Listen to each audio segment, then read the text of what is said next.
Tem cachaça no trânsito que não dá certo. Que não pode, né? Gente, na manhã do último sábado, um acidente envolvendo 2 carros foi registrado, né, no cruzamento ali entre as avenidas Salgado Filho e Antônio Basílio. As imagens do momento do acidente impressionaram, né, todo mundo, quem teve aí a oportunidade de ver, né, pela violência da batida. E de acordo com o comandante da Operação Lei Seca aqui no Rio Grande do Norte, gente, o condutor que causou o acidente já havia sido autuado 2 vezes por dirigir sob a influência de álcool. E eu até comentei aqui, né, nos bastidores que não tem amor à vida não, né? Porque, pelo amor de Deus, nem a sua e nem a dos outros também, né? Não respeita a vida dos outros. E aí, gente, a gente vai conversar a partir de agora com o Major César Vagundi, tá conosco hoje, pra gente, né, entender um pouquinho mais ali de tudo que aconteceu, como é que foi essa situação e como é que a Operação Lei Seca, é claro, tem contribuído para a redução de acidentes relacionados principalmente ao consumo de álcool nesse nosso trânsito. Major, seja muito bem-vindo, prazer tê-lo conosco nessa manhã, pra gente tratar desse assunto e levar mais uma vez essa ideia para as pessoas. Meu Deus, tem que colocar isso na cabeça das pessoas. Se beber, não dirija, né, Major? Seja bem-vindo. Bom dia. Um ótimo dia a todos. É uma satisfação estarmos aqui à rádio. Podemos prestar contas do trabalho que vem sendo feito pela Seção Lei Seca do CPRE e, claro, estreitarmos os laços para com os cidadãos. Maravilha. Major, conta pra gente essa situação desse último acidente. Extremamente impressionante para quem teve a oportunidade de ver as imagens, né? Inclusive, Ricardinho aí, né, pode disponibilizar as imagens para quem não teve a oportunidade de ver, quem tá no YouTube conosco, né?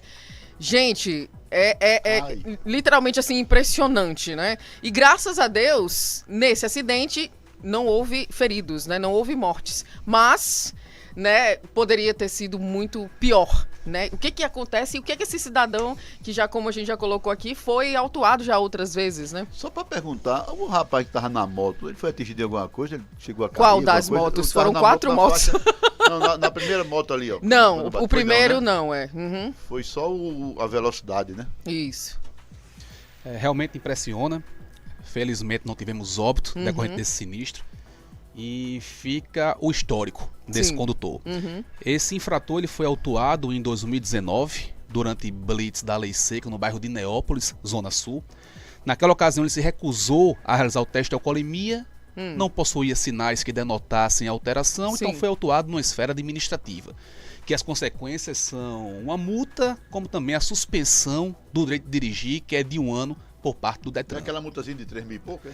Exatamente. De 3 mil e pouco? 3 mil. É 3 mil. É 2.900 e alguma coisa, né? 3 mil para arredondar. E já em 2022, ele foi flagrado conduzindo um veículo de forma temerária na Avenida Interventor Mário Câmara, onde estava em estado de embriaguez e recebeu voz de prisão. Sim. Além das consequências administrativas, ele também foi encaminhado à delegacia de polícia, onde foi autuado com base no artigo 306 do Código de Trânsito Brasileiro. E advindo disso, ele teve que pagar uma fiança e teve a sua carteira nacional de habilitação suspensa pelo juiz de direito por um prazo de 6 meses. Certo. E mais uma vez, né, acabou agora incorrendo nessa sistemática. 3-0 para ele, né? Ou 0-3. Isso. Informações que nos chegaram é que realmente ele poderia ter, né, um grau de dependência. E aí a gente, né, é favorável que tenha realmente a punição, mas que também é interessante que tenhamos um acompanhamento por parte dos órgãos em relação a essa questão psicológica, uma vez que uma boa parte desses condutores que são flagrados na fiscalização, eles admitem que são dependentes. Então é rigor para com eles, perfeito, mas é importante que tenhamos um trabalho multifacetado, que a legislação direcione os condutores. Não existe uma multa dobrada para quem é reincidente? Isso. Deixemos o caráter arrecadatório de lado. Por que não, em caso de reincidência, ter um acompanhamento psicológico?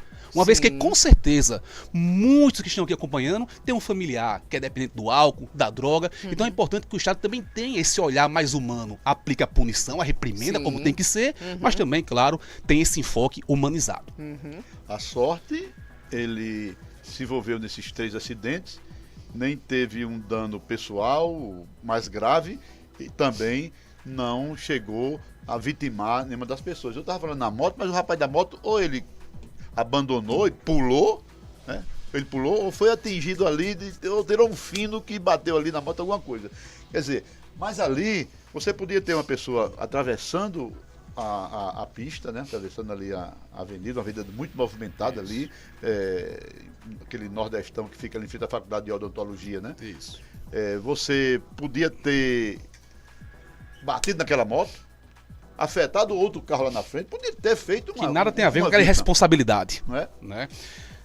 Nesse caso, doutor, já na terceira infração, já foi cassada a carteira dele durante 6 meses. O que é que vai acontecer com Perfeito. uma Ele continua reincidência, preso, né? Perfeito. uma reincidência desse caso? Perfeito. Se me permite só fazer algumas considerações. Pois não. Quando é que alguém é autuado numa esfera administrativa e quando ele é Certo. preso. É importante que saibamos esses pormenores.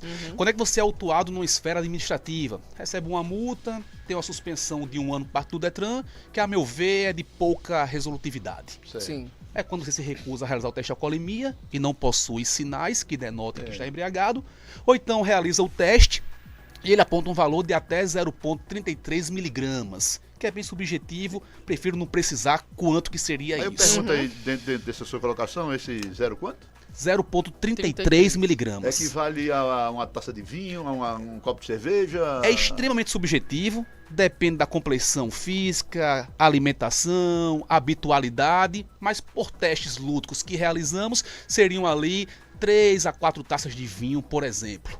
Já configuraria ali uma questão fora administrativa. Dá pra tomar isso tudinho?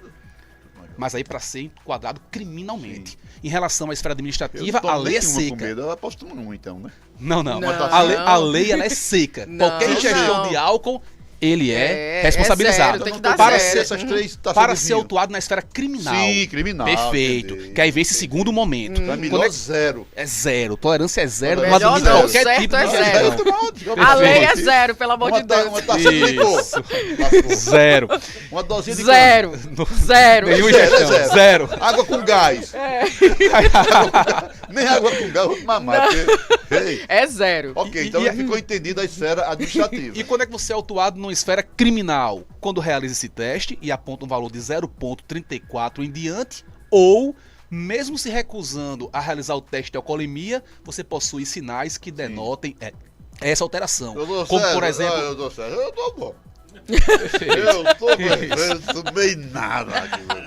Perfeito. Aí eu quero Olhos cabelo. vermelhos, ironia, agressividade, é um conjunto de fatores em que o policial vai consignar isso em termo e vai dar voz de prisão da mesma forma.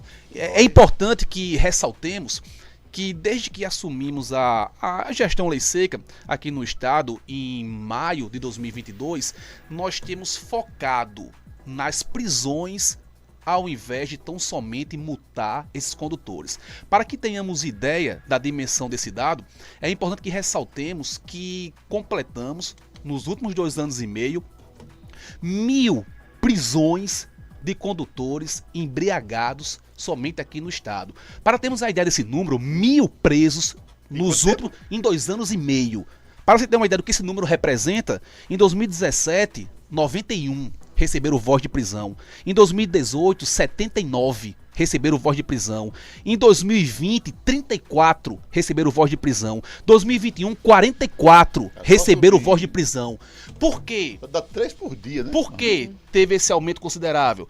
Porque nós partimos da premissa que caso você se recuse a realizar o teste de alcoolemia, o policial tem que ser altamente criterioso na análise de seus sinais.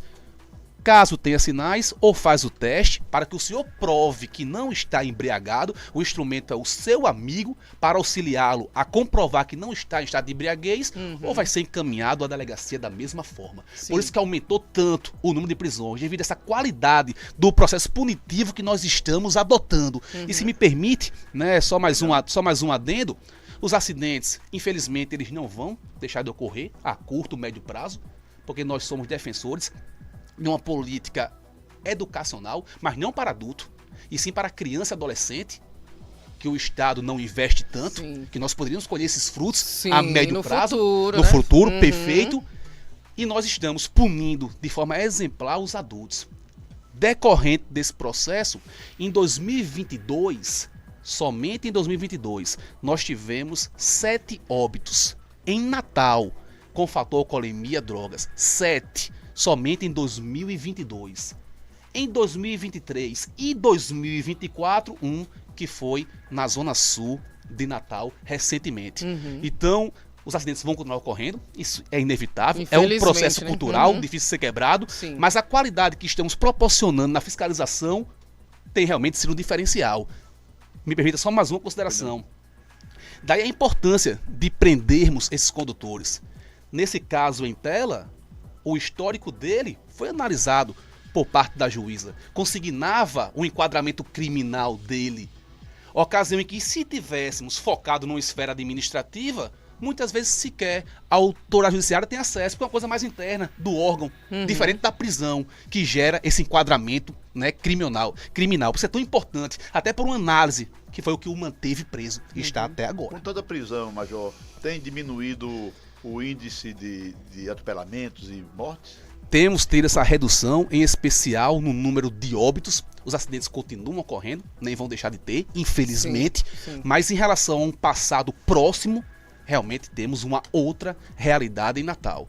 Basta ver, né, esse número de óbitos que nós ressaltamos. E é importante que a fiscalização ela continue. Ao invés de estarmos fazendo barreiras somente sextas e sábados, estamos fazendo praticamente todos os dias, praticamente, alguém é flagrado em Natal. Sim. Infelizmente, porque a gente vê que é um processo difícil ser quebrado, e felizmente que estamos a todo momento retirando esses potenciais criminosos de circulação. Somente assim, com a fiscalização perene e permanente, nós conseguimos, né, mudar o comportamento das pessoas. Com E não certeza, somente Major. vir ali esporadicamente, isso aí não vai gerar. Não adianta, né? Exatamente. E às perfeito. vezes precisa pesar muito no bolso, né, Major? Porque eu lembro muito dessa questão, não só eu, mas acho que todo mundo deve lembrar, do cinto de segurança.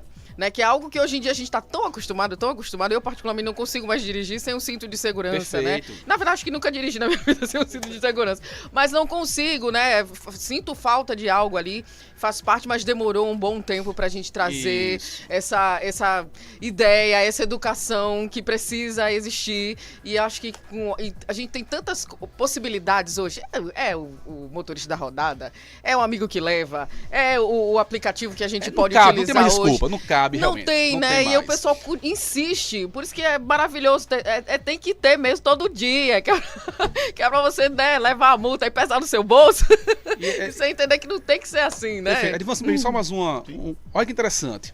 Né? Antes de assumir a Lei Seca, quem trabalhou um bom tempo, né, no interior do estado, na questão do CPRE. E quando nós chegávamos numa cidade, só em ter a presença do CPRE, automaticamente todos colocavam ali o capacete de segurança, faziam um trabalho mais repressivo a curto prazo e já mudava a cultura daquela cidade, mantendo-se a fiscalização. A curto prazo já resolve. Já a questão da alcoolemia, ela é um pouco diferente. A meu ver, só a questão pecuniária, ela não é o suficiente para reverter esse cenário. Tem uma questão de machismo estrutural, do homem que não passa, por exemplo, o veículo para a sua companheira, mesmo ela estando sóbria, porque fala que é o detentor daquele bem. São inúmeros pormenores atrelados à questão de você querer utilizar o seu veículo, o status, a comodidade, enfim. De tal forma que só a medida pecuniária não é suficiente, não. Eu bebo, dirijo melhor do que tu. Cabadinha, não? Exatamente. Verdade. Por isso que esse povo tem que ser realmente enquadrado criminalmente. Tem que ser preso, não é depois que acontece uma fatalidade, não. É já quando ele assume o risco de colocar a minha vida, a dele, a coletividade em risco, já tem que ser tratado, né, como criminoso. Então a gente realmente tem focado na esfera criminal. Somente qualidade no processo punitivo a gente vai conseguir realmente reverter esse cenário. Enquanto a maior parte do Brasil tem um aumento no número de autuações de recusa, que é a multa e a suspensão, Rio Grande do Norte é diferente. Aqui diminuiu o número de recusas e aumentou o número de testes. Porque se você tem sinais, ou faz o teste, ou tá preso do mesmo jeito, tudo conforme a legislação. Tá certíssimo e tem que ser dessa forma. Porque, ó, isso todo mundo já sabe. Você sabe que se você beber, você não tem que dirigir. Então, assim, não é algo... Ai, nunca ouvi falar dessa história. Pelo amor de Deus. Disfarçar que tá bebendo é difícil. É difícil, ainda tem isso, né, também? Vai pra cadeia, meu filho. Não consegue fazer o 4 de jeito nenhum. Chega lá Não tem essa, né? Portanto, gente, fica aqui, né, essa ressalva, né, dessa ideia de que se você beber, não dirija. Se for, já sabe que se for, né, parado ali, né, na Blitz, além de você ter que ter educação com a pessoa que está ali com você, né? Conversando com você, você tem que também, né, fazer lá o teste, etc, né? Já sabe, isso aqui a gente tá só, né, falando o que já é sabido por toda a população. Então, vamos agradecer ao Major. Major, muito obrigada, viu, pelas informações, pelo detalhamento aqui, né, da Lei Seca, e que continue, porque até um dia que a gente possa realmente entender e as pessoas entendam que não é assim que Vamos chamar aqui o Major um dia depois de um feriadão. Só pra gente ver como é que foi, né? Mas já, ó, César Fagundes, muito obrigada mais uma vez pelas informações. Prazer tê-lo conosco hoje no programa. Nós que agradecemos, foi uma satisfação estarmos aqui. Conte conosco para as boas práticas. Maravilha. João Olha, de gente. Jorge, rapaz, isso é verdade? O quê? A candidata Natália não pagou o aluguel da sede do comitê de campanha, a ação de despejo. Eita. É verdade, João de Jorge? Ai. Sei não, viu? Ó, gente, 11 horas e 8 minutinhos.